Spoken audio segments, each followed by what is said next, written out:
chicken పచ్చడి ఉంది కదా రావటం కొంచెం నాకు ఇచ్చేద్దాం కూడా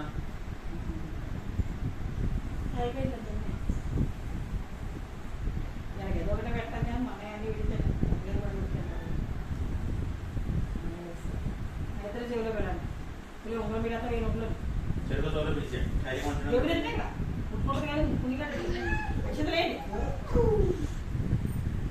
జాన్వి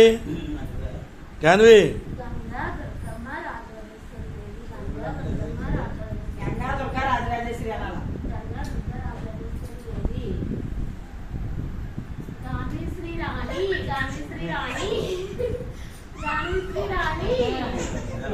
పిలిస్తే